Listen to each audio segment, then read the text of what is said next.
This show is brought to you by Safety FM. And from the border of liberty and prosperity and the highway to the north, this is Jim Posel with Safety Wars for November 29th, 2022. Okay, I'm still getting set up here. Okay, I got the headphones in. In case you ever hear in the background, on very low volume, I always have safetyfm.com playing, and you should too. This is so I know that I'm on the air or not, because as everyone knows, I do not trust computers. Got a lot of news going on here. We're going to talk a little bit about biological hazards going on here because it's Tuesday, and that's usually the day I pick for that. But also, something caught my eye today with mercury. So we're going to be talking about mercury, not the planet Mercury, but the chemical mercury. Say, Jim, what do you know about the chemical mercury? Well, I know a lot about it, believe it or not. So, what are we? We are Safety Wars. We're usually on 5 days a week. We're going to be having some pre-recorded programs for the holidays coming on, and I got some family stuff going on like everybody else.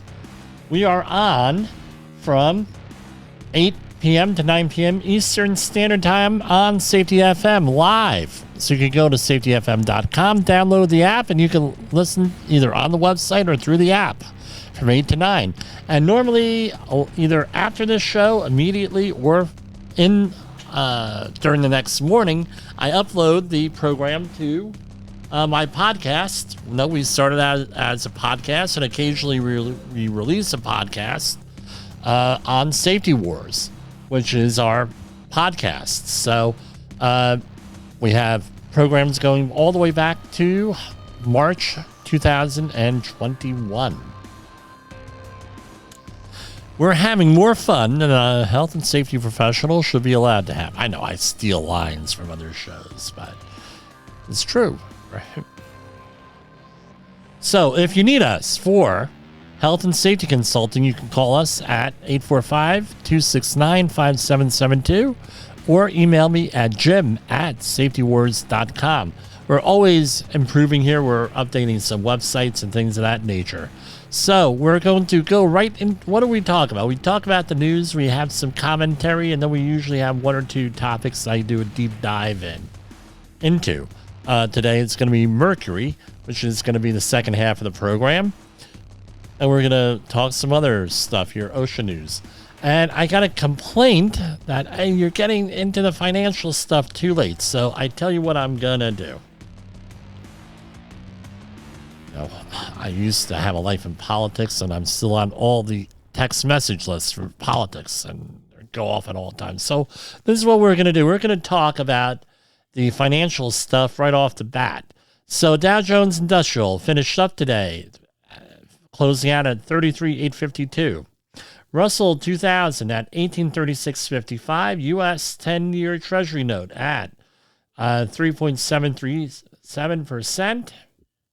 Bitcoin is up, climbing up from that drop there. 16,885. Crude oil, 78.77 a barrel. Going on to precious metals. Gold at 1761, silver at 2151, platinum at 1026, and palladium up to 1873. So we got that out of the way. Let me mention one other thing. Think of Safety Wars Live, which you're listening to, as your jump on the news for the next day. That's what I like to, because what happens?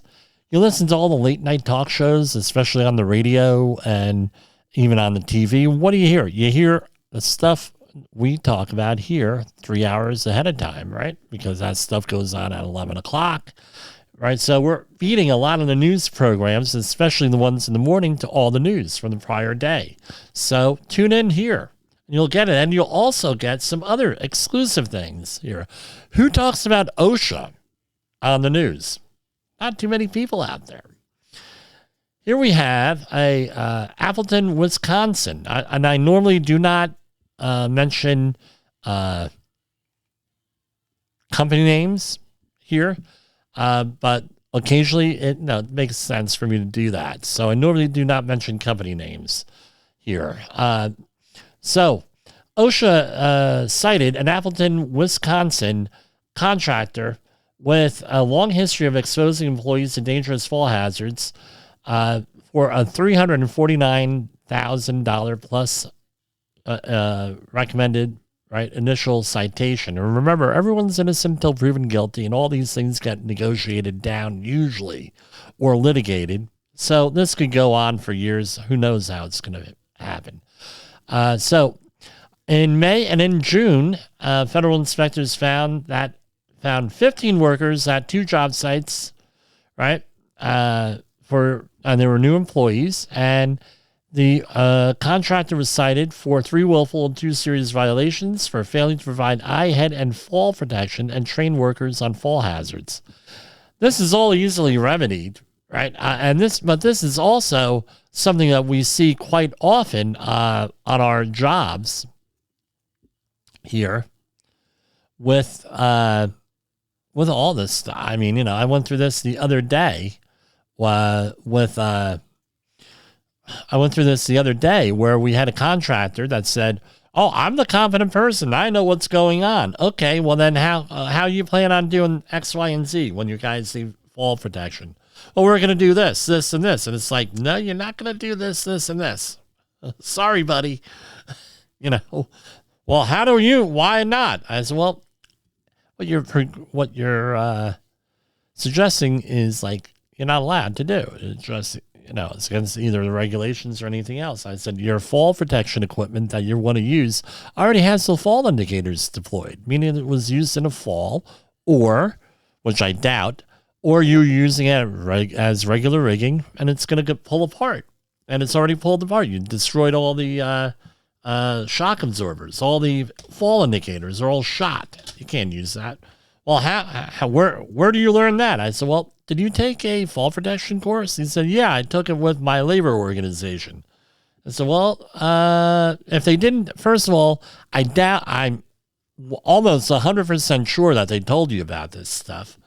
Number one. Number two, if they didn't, you should pretty much, go and complain to someone, or, if they truly did not do that.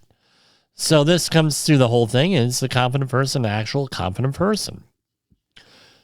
Because, in the construction arena, if you're a competent person, you're pretty much run the show when it comes to safety of your employees with a lot of the regulations. The other thing is, if you're in a state like New York and you're a competent person and you don't do your job, you can be held criminally and financially liable. Here we have one down. Oath Keepers leader convicted of sedition in landmark January 6th case.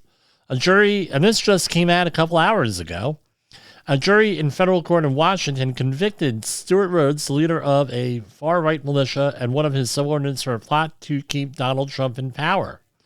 And, it's a mixed bag. He and other defendants were acquitted on some charges and convicted on some charges after 3 days of deliberation. And as my story goes, I received a phone call on the morning of January 6, 2021 from an old political friend of mine. He said, well, Jimmy, are you going on down to, Washington? No, I have what's called a job. And I said, are you planning on going down? He says, no. He said, yeah, I'm planning on going down. I said, well, you do realize that there's going to be a problem down there, and there's going to be a problem down there.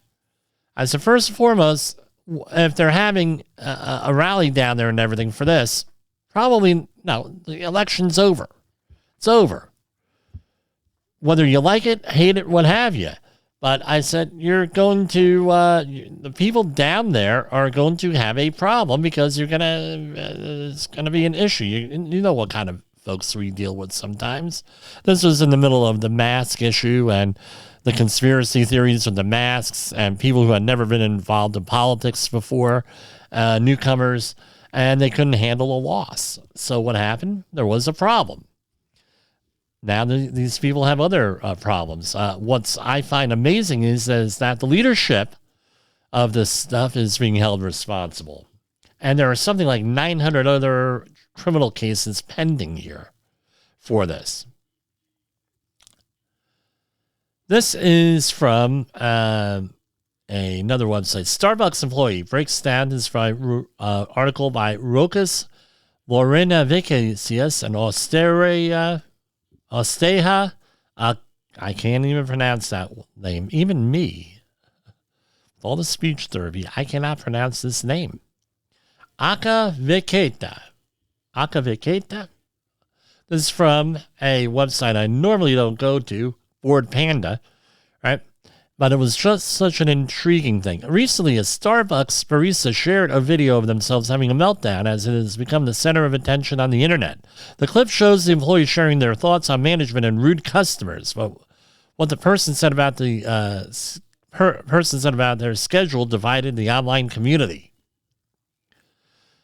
So what was the complaint? The barista, who is also a student, said that a 25-hour work week and 8-hour shifts during the weekend were too much for them to handle. Believe me, I empathize with you. All right? I empathize with you 100% because I worked a 60-hour week and still went to graduate school. And it was tough. It was on during one of the jobs that I'm going to tell you about in a little while. And this is one of the things that Starbucks wants to unionize over what the workers see as an unfair schedule, right? So I don't know what this student is studying or anything, but I tell you what, right? People say, half of the people say, well, we understand and everything else, and empathize. The other half say, well, hey, suck it up. We all went through it. 5 years ago, I would have been in the suck it up, we all took care of it. We all did it type of thing. I would have been in that. I would have definitely been in that camp. Today, not so much, because we learn and improve. This is what I learned. A lot of the people, I sucked it up. Believe me, I sucked it up. I put up with Guvno that nobody would put up with. I mean, all my life. I'm not looking for sympathy here. I'm just stating a fact. You hear some of the stories I go into between the harassment, the gaslighting, bullying in elementary school. Hell, in New Jersey, what I went through was blatantly illegal now, right? With that. And it took me many years to get over. So, and a lot of my peers, something would happen and they'd be like, oh, well, I'm not handling it. That's unacceptable. However, what did I say? When either I sucked it up, or if I did say something, well, what do you mean? That's not a problem at all. That was the issue you get gaslighted, you get put down and everything else. Well, hey, you're being my favorite one, you're being too sensitive. Yeah, but I said, you wouldn't put up with this. Well, I'm me. I wouldn't put up with it, but you have to put up with it. I got that from one supervisor at an engineering firm. Right? Just the way it is. And eventually when I said, you know what? Put my foot down, things turned around for me a lot. Well, hey, this is not acceptable. I'm not going to be dealing with this. I suspect that this post here from the Starbucks employee, there's more to it behind here. And, it's one of those things. Starbucks is a good I like all workplaces. Some good, some bad. I'm going to say this much. If they don't like working there, they shouldn't continue to work there with that. And why would you put it up on the internet? Why am I even talking about it? I don't know. I'm going to get myself into trouble here. And we're going to go to break real quick here. I got to get something to drink. Is your safety training old, stale, and hackneyed? Is your safety trainer still preaching a warped version of behavior-based safety? How about safety training that actually addresses your hazards in your workplaces and is not standardized baloney from 25 years ago? Contact the Safety Wars team at safetywars.com or call Jim Posel at 845-269-5772. Remember, if you're receiving this message, you are the solution to unsafe workplaces. OSHA recordables, first aid cases, catastrophic losses. You want answers? So do I. This is Jim Polzel with Safety Wars. And I'm back there. So last night, and this is one of those cases where I'm going to mention, and I mentioned it last time. Last story, I shouldn't have done that. Here we have I'm going to mention it this time. A Walmart, because I talked about the story last night. A Walmart employee who survived last week's mass shooting at its store in Virginia has filed a $50 million lawsuit against the company for allegedly continuing to employ the shooter or store supervisor who had known propensities for violence, threats, and strange behaviors. I don't know if that's true or not, and everyone's innocent until proven guilty. And unfortunately, in this case, the shooter is dead, and I'm not even going to mention his name. But basically, this is what it comes down to. According to the lawsuit, and I'm sure there's going to be a huge, this is not the only one, this is going to be a huge investigation, right? Was this person had personal vendettas, again, according to the lawsuit, I don't know if it's true or not, had personal vendettas against several Walmart employees and kept a kill list of potential targets. The lawsuit states that the plaintiff submitted a formal complaint on Walmart Global Ethics Statement form indicating that the person had bizarrely and inappropriately commented on the plaintiff's age. So it was basically, if this statement is correct in here, and they have the statement, I'm not going to mention it because it is pretty offensive. Was that ever followed up? Also complained about her financial status and her physical appearance and called her a very not nice name under his breath. And this is a quote: despite Mr. blah, blah, blah, long-standing pattern of disturbing and threatening behavior, Walmart knew or should have known about blah, blah, blah, disturbing and threatening behavior, but failed to terminate blah, blah, blah, restrict his access to common areas, conduct a thorough background investigation, or subject him to a mental health examination. All right, we talked about that last night, where in the refining industry, in short, that I spent half of my career in, oil refining oil, chemical terminals, oil terminals, pharmaceuticals, things of that nature, a lot of them now have psychological exams before they'll hire you, or if you're a contractor, before they'll even let you onto the project, onto the site. The other thing is, you have employees out there making threats, and then especially in the construction field. Oh, well, that's normal. They make threats, blah, blah, blah, blah, blah. They don't get rid of them. Well, now, if this is true, by the way, this is not the first time I've heard of situations like this. I talked to you last night about one of my clients, a safety professional, not mine, told someone to put on a hard hat and fall protection, and they were beaten with their own hard hat into submission and spent a week in the hospital. Right? Again, I've been on projects. One of my people got into a thing earlier this year where roofer had threatened the client. Not fired, not done anything about it. Not the first time. Multiple times this has happened. So, again, not firing people who have these issues, not managing them.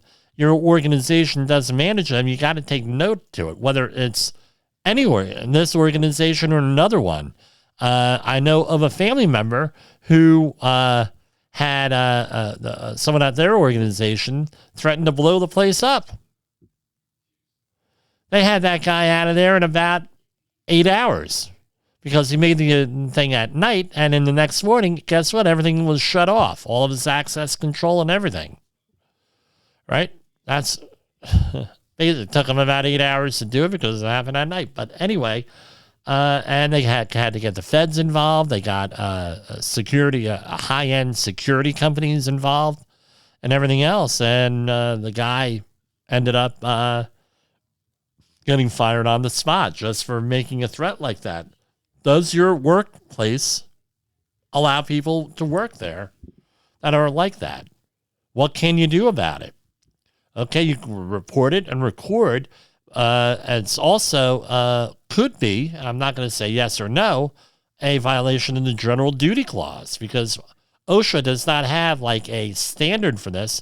But guess what? If you if you have employee complaints and everything else, and this is obviously a workplace hazard, guess what? And it gets included, and we talked about that, I believe, last week.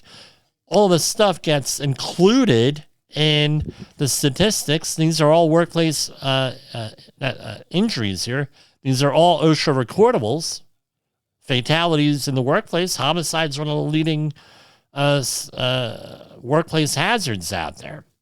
Again, what's your organization doing about it? We can help you out on that. Safety FM, we have situational awareness trainers. Me and another person here are situational awareness trainers. We deal with workplace violence and helping companies manage their people who do this kind of stuff, right?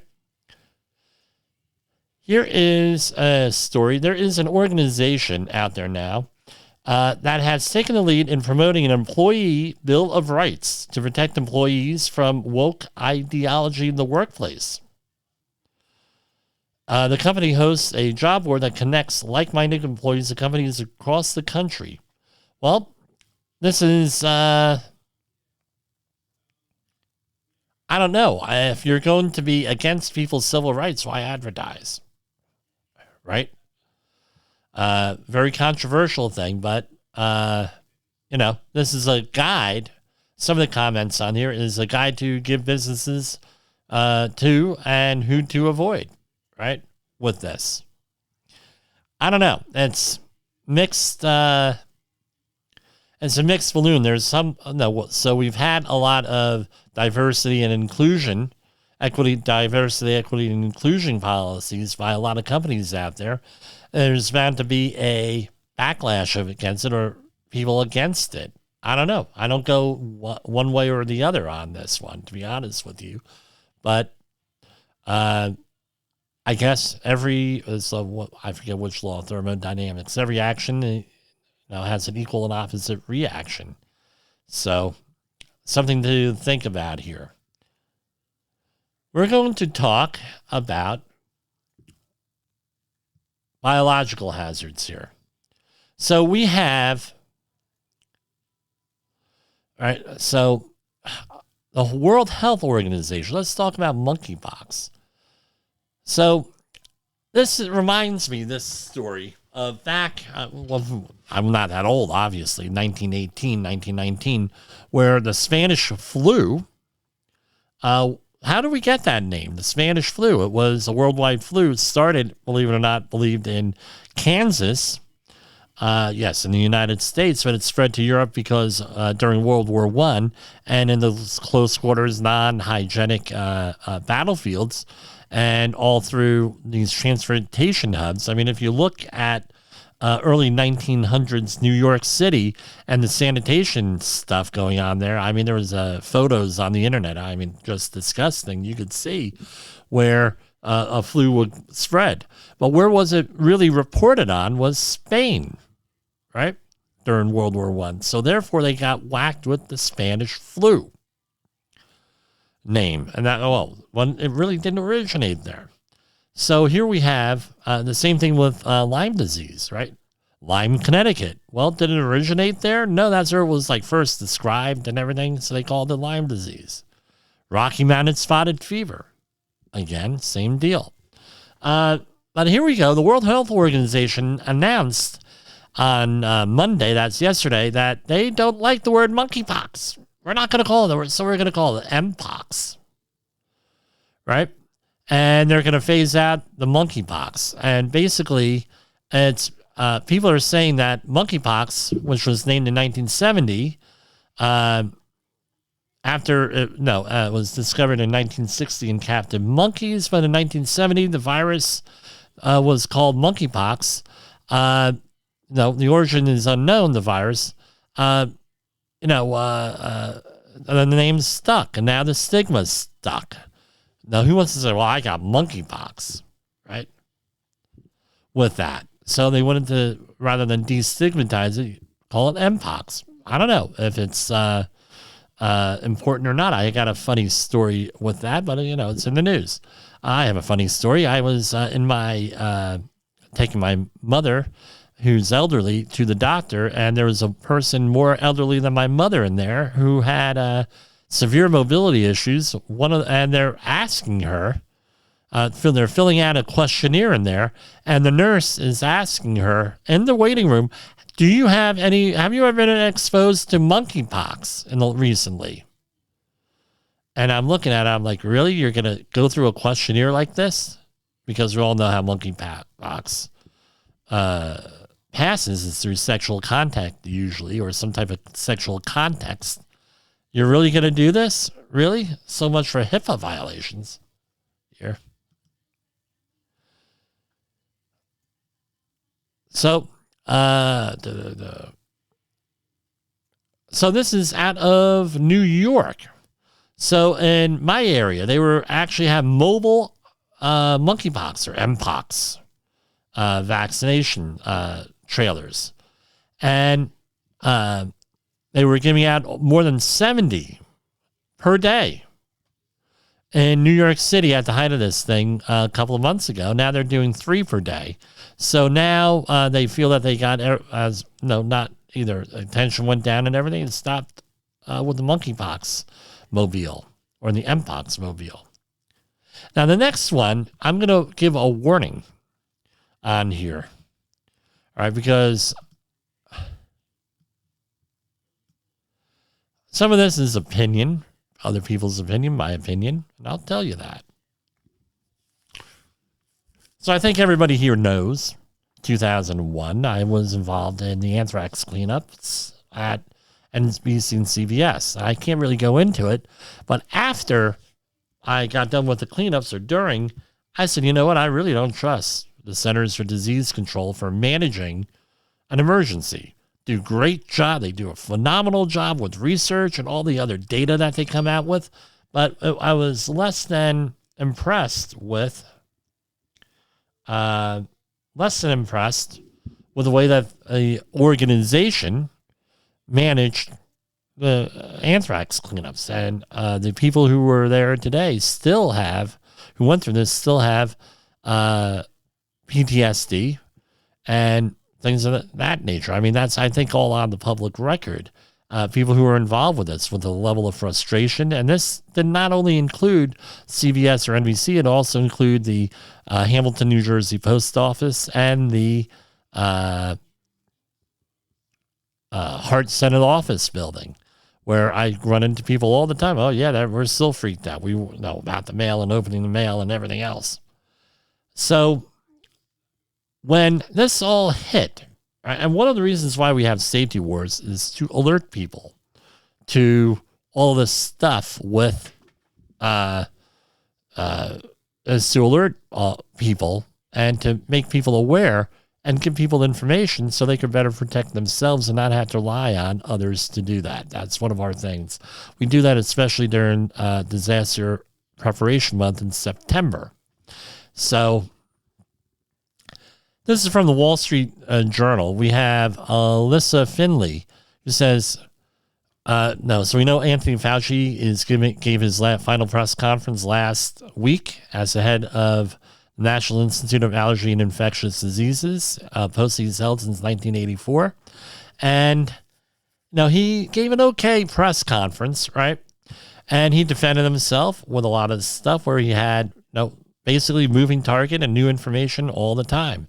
And there was a lot of misinformation out there and wild theories. I get all of that. But what happened was the lasting legacy is going to be when the next pandemic hits, the next emergency hits, are you actually going to trust the government? It's a question you have to ask. You have to answer on a certain level too, especially if you're a safety professional, because we lost a lot of credibility. We lost a lot of political capital meaning insider organizations, trying to come up with plans on how to manage COVID and to manage conflicting information from the government on this stuff, because this is what happened. And I complained about it, right? We've been doing this for years, 30 years. We're experts here. Some of us, all more. I'm not the most experienced guy out there. I'm not the smartest guy or anything else out there. Never said I was. But us as a field, we have, since the 1930s, experience on respiratory protection, biological safety, and everything else. So here's the question, and I'll ask again. If you are sick, who are you going to go to? Are you going to go to a safety professional? Or are you going to go to a doctor, a medical doctor of osteopathic medicine, other qualified medical professional? This is a question that we have to ask ourselves. Or are you going to go to, obviously, if you're sick, you're going to go to a medical professional, qualified person. Now, here's the question. If you are going to if you want to protect yourself, with biological safety, who are you going to go to? Are you going to go to a medical doctor? Or are you going to go to a health and safety professional, certified industrial hygienist, someone like that? Someone qualified. Someone like me, maybe someone not like me. I don't know. This is a question now that is really at the forefront. Where do people go to get their information on COVID? They went to social media. They went to dubious websites. And let's be fair. Let's try to see it from the other point of view. You're Dr. Fauci, and have to counteract this stuff. You're a safety professional, and you know that some of that information released by the government is not correct. Could be better communicated, better managed, everything else. Now you're forced to, because this is now becomes the standard of care, that you're going to have to go by if there's any litigation. Well, the government said X, Y, and Z. We went in, there was an article last week, and we couldn't be on the air a couple of days last week, where somebody went out there and there's a lawsuit out there where people had to testify. And it was, well, we didn't make these recommendations. They're actually we didn't say you had to do this. We just recommended it. Well, guess what? Coming from the head, somebody like Dr. Fauci, a recommendation is a requirement at a certain point. That's how a lot of times health and safety law comes out, right? Where, well, we recommended they do X, Y, and Z. Well, why am I responsible? I told the guy to wear a hard hat. Guy refuses to wear a hard hat. Told the company to train their people on fall protection. They refuse to do fall protection. They refuse to do this, right? And so recommendation is more or less like an order with something. All right, I'm not an attorney. I don't plan to be practicing law here. They'll consult an attorney with this stuff. So going on into the swamp for a second here. So in case you don't know, the Republicans have won the House for the next congressional session. And Anthony Fauci is set to retire from public office. So now there's going to be a huge investigation of this by the Republicans, of everything that went down. And it's not only with laptops and computers and things of that nature, it's with this. What are we doing here? The Republicans are running a big risk of politicizing COVID further with this. If they go out, and if they go out and they start criticizing Fauci, especially with some of these conspiracy theory type things that are out there, that a lot of the base, and it goes on both sides. I know liberals who are very liberal who are running on conspiracy theories here with this whole thing. Got to tread lightly here with this. But it's very, there's name calling, all this other stuff. I think that we run the danger of further dividing the country here. I think that they should, at a certain point, just let this stuff drop, right? And let it be and worry about the future. Now, if they want to have hearings to find out what went wrong and how we can learn and improve, hey, we're all for that. But to go and, again, relive the past, keep reliving the past with this stuff, especially when there's only a few senators and a few congresspersons that are qualified to even go into all this stuff, do the questioning, right? I don't know. I think that we're headed toward very bad times here, unfortunately.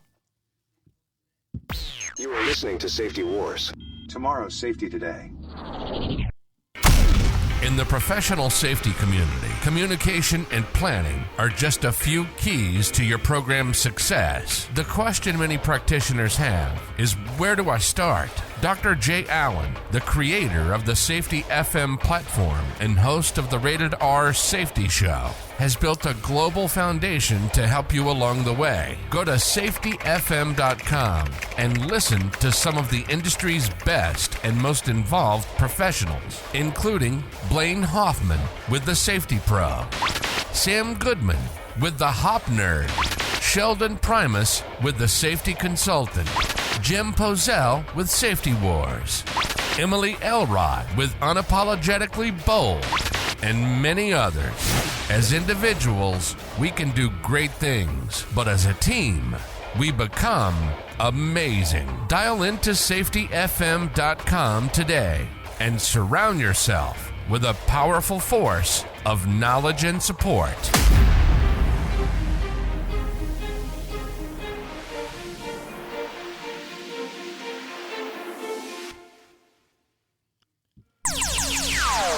Safety Wars is streaming now. Okay, so SafetyFM.com. I have another personal story here. A woman is suing a company that makes mac and cheese in a prepackaged container. Pardon me, I got the sniffles. I still have the after effects of COVID here 3 weeks later.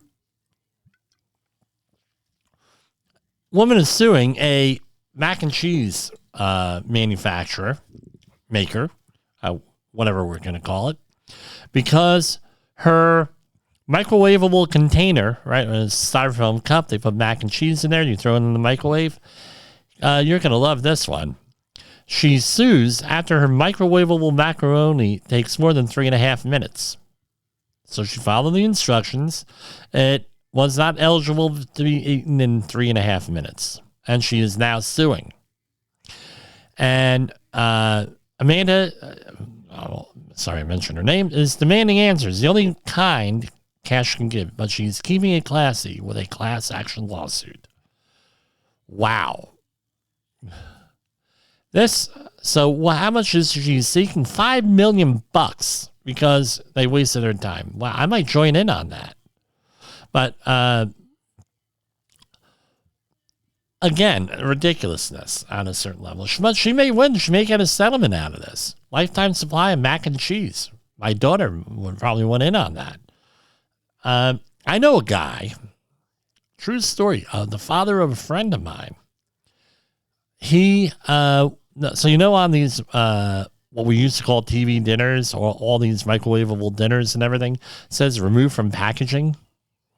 Well, they put that on there because of him and a couple of other people back in the 1970s.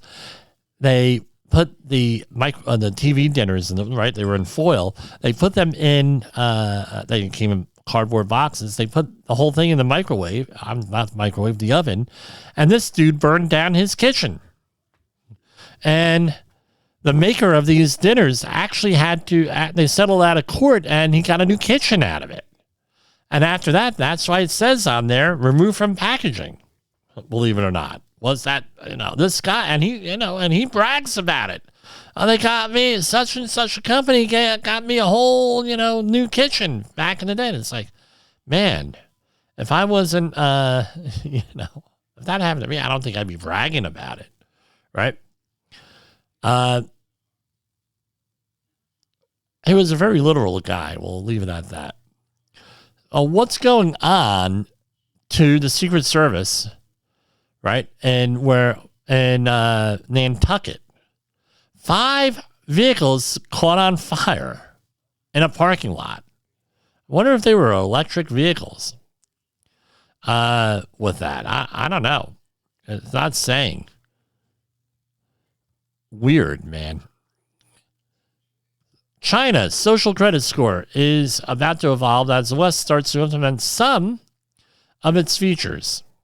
So apparently there's what's going on in the conspiracy theory area is that the social credit score that's been widely publicized in China is now coming to the West in some official capacity. We already know that that's already in a lot of social media platforms, right? And in our final thing, U.S. to auction almost 1 million acres of Alaskan coast for oil drilling. So the Biden administration is going to be auctioning, as part of the Inflation Reduction Act, auctioning off a whole bunch of drilling areas off Alaska, southeast coast. But this is what the problem is. All right. Some of the commentary out there is that the royalties are very, very high. And that may impede oil exploration here off the coast. So we'll see what happens. I'm sure we'll be going on. Increasing the supply of oil in this country is right, a very good idea, right? In my opinion, right? Get prices of oil down.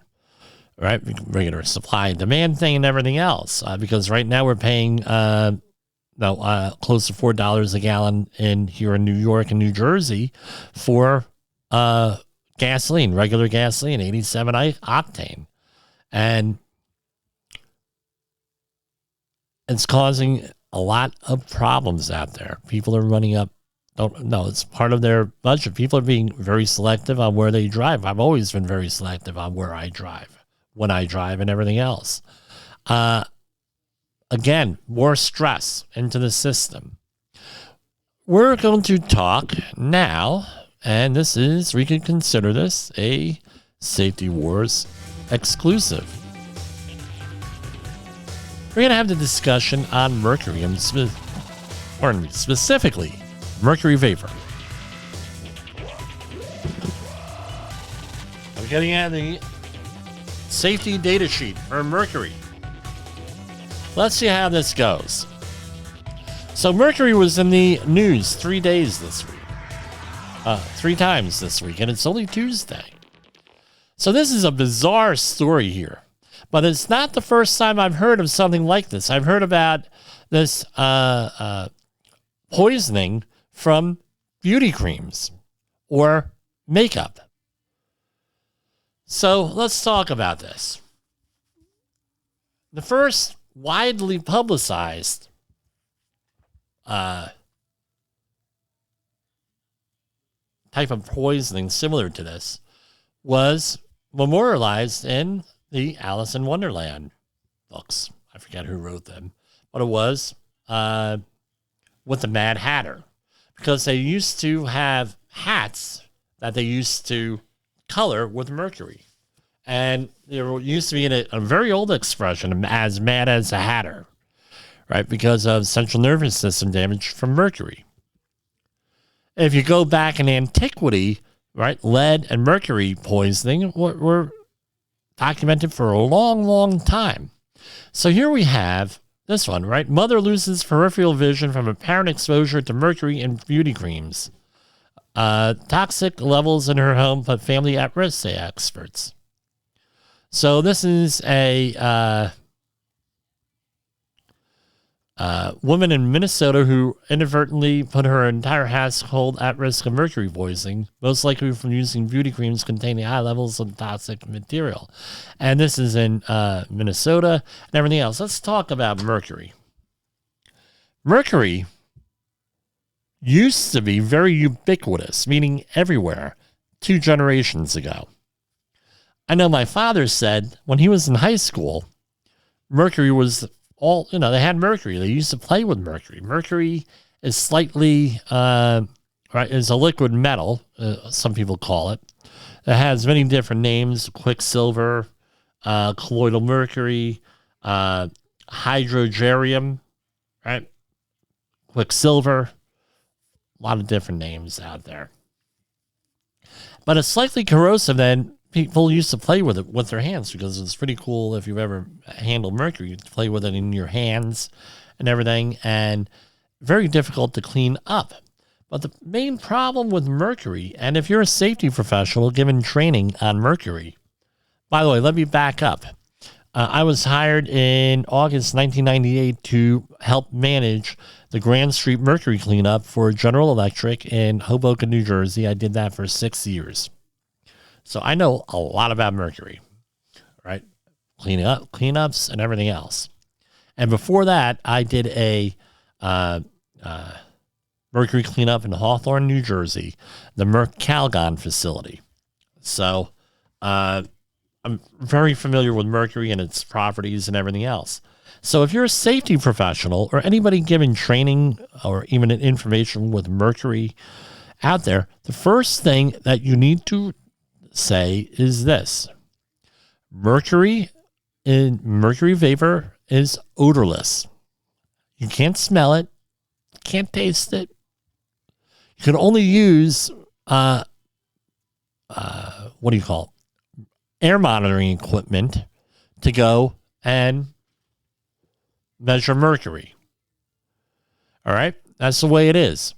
And in warm environments, what my experience is, once you get above 50 degrees surface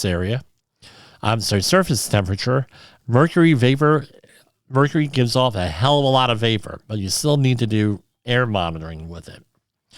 And one plant facility I was in was a mercury recycler about 1.5 years ago. And, oh, yeah, we have great mercury containment here. I said, oh, yeah, is that your mercury vapor? Yeah, you hit sample. Guess what? We were getting mercury readings in their lunchroom. We were given the training. So this is what the issue is with mercury. You can't smell it. You can only measure it. And if you're going to use respiratory protection, there's special respirators for that with a indicator on there, a colorimetric indicator. They were the first ones that I know of that had a colorimetric indicator, like a lot of things have nowadays for organic vapors and some other stuff. So here I have an SDS here, and here you go. The chemical is considered hazardous by the Hazard Communication Standard. It is acute inhalation hazard, acute reproductive hazard, and specific target organs are the kidneys and the central nervous system. So some of the hazard statements with it: fatal if inhaled. You got to have a very high exposure to mercury to, have a fatal exposure to it. But let's remember, there are a couple of, there is another form of mercury, methyl mercury, which is also known as organic mercury, where 1 or 2 drops could kill you. There's a very famous case where a woman got splashed, a couple of drops of organic mercury went through her skin, and it killed her. It was a horrible, painful death that she went through. So it causes damage to organs through prolonged or repeated exposure. So, pardon me. So what's the general advice off the SDS, right? How do you prevent exposure? Obtain special instructions before use. Yeah, well, you need training. And if you are a safety professional, give it to in writing that mercury vapor is odorless, because you're going to hear that. Well, I don't smell it, so therefore it's safe. The other thing you're going to hear is, well, it's in nature, and therefore it's safe because it's natural mercury versus industrial mercury. You're going to hear that too. Do not breathe dust, fume, and gas. Okay, wear respiratory protection and everything else. If exposed, get medical attention or advice. I'm going to tell you this. Mercury, if you get it in your house, and where would a source in a house be? Old-fashioned mercury switch and a thermostat. Like heating thermostat is one. A switch and an industrial environment, an electrical switch, mercury switches. All right. How do you clean up mercury? Here's the question for you. You need, there's a couple of things, some type of a vacuum, and there is a mercury vacuum where it's a very high pressured, a high horsepower vacuum, and because mercury is very heavy, and what it does is it has a diversion on it, a trap that mercury, as it runs down into the vacuum, it collects in a little trap at the bottom, and then you're able to go out and recycle that, right? But let's remember something else. Mercury is readily absorbed by porous materials. What kind of porous materials? Meaning concrete is a porous building material. Mortar, concrete blocks or cinder blocks, terracotta blocks if you're from the New Jersey area, wood, certain plastics, all absorb mercury. So guess what? If it absorbs mercury, chances are you're going to have to throw that out. And that's not going to go to any normal landfill. That has to be tested, and they run a special TCLP analysis on it, only at special labs.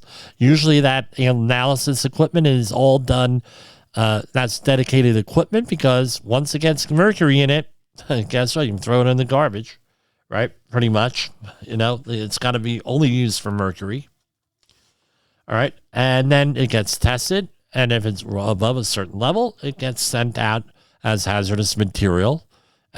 Or even if it doesn't, it normally gets disposed of in a secure landfill with that. What are the exposure levels for this? So as a review, there are usually in the United States 3 different exposure levels that we go by. The ACGIH, American Conference of Governmental Industrial Hygienists, they have a threshold limit value. You also have an OSHA PEL and a NIOSH IDLH or NREL. NIOSH, National Institute for Occupational Safety and Health, a division for the Centers for Disease Control in Atlanta. Can't talk. So they usually with a hazardous waste cleanup, all right, you go by the lowest exposure limit, right? And where in this case, it's going to be the ACGIH threshold limit value, which is based on an 8-hour time-weighted average. And they put it at 0.025 milligrams per meter cubed. They put it as. So when you run your analysis, that's basically what you're going to use. Now, the NIOSH REL is set at 0.05 milligrams per meter cubed, or 50 micrograms per meter cubed. So normally, what I go by is by the lower published exposure limit, and OSHA does not have it has a ceiling limit on here. It's not clear on this SDS here. 0.1 milligrams per meter cubed, which is the same as NIOSH. 0.1 milligrams per meter cubed, or the IDLH is immediately dangerous to life and health of 10 milligrams per meter cubed. You can look this up on the SDS. So, looking into this, mercury is extremely hazardous. Right, with this, and I just wanted to point out its odor. The main hazard, as I can see it, is odorless and colorless on this. So you're being exposed, and you don't even realize you're being exposed to this. And the other thing is that the equipment often has a lot, depending on the equipment you're using, may have a lot of interferences with that. especially if you're going to be using a piece of equipment with a gold film as opposed to this is real time, as opposed to a UV light, right, where you're measuring absorbance. One of the outside the United States, where's mercury found? Well, I got a phone call from about 2 years ago from one of my friends that said, hey, he had a friend overseas that was being offered mercury, offered a certain rock that had mercury in it. And I looked at it. It was a beautiful looking rock. And I said, don't take it. Right. So it's still mined in a lot of countries, specific mining. Right. Even though it's been banned in a lot of countries, still happens. Where else is it? It's associated with gold mining. Right. So for whatever reason, mercury and gold are often found together. It's used in processing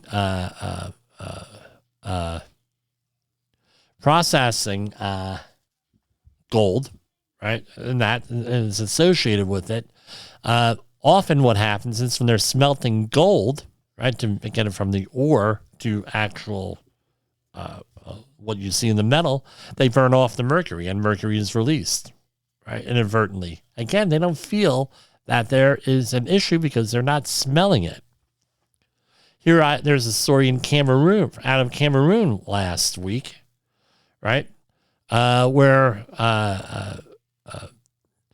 hundreds of deaths have occurred at mining sites in Cameroon since 2015 because of mercury poisoning. Again, problem. Right. UN also issued last week a call for the ban of mercury trade and its use in gold mining. Small-scale gold mining is the key driver of global mercury demand. Right. So I'm not exactly sure where it comes into here with this, but I know that Discovery did a program on this. We're winding off to the end. I don't know how many minutes we have. I lost track of time. So 2 minutes, so basically 1 minute left. I hope that this has been helpful at all. We gave you the news for tomorrow today.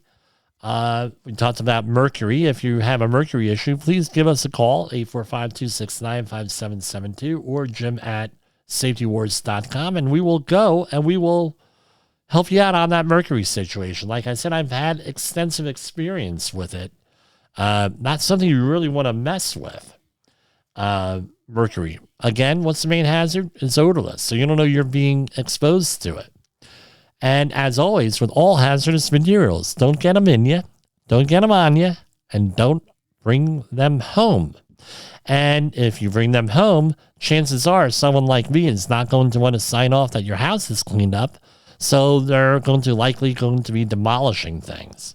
So I hope to see you back tomorrow for Safety Wars Live, and we're going to close it out right now. The views and opinions expressed on this podcast are those of the host and its guest and do not necessarily reflect the official policy or position of the company. Examples of analysis discussed within this podcast are only examples. They should not be utilized in the real world as the only solution available, as they are based only on very limited and dated open source information. Assumptions made within this analysis are not reflective of the position of the company. No part of this podcast may be reproduced, stored in a retrieval system, or transmitted in any form or by any means, mechanical, electronic, recording, or otherwise, without prior written permission of the creator of the podcast, Jay Allen.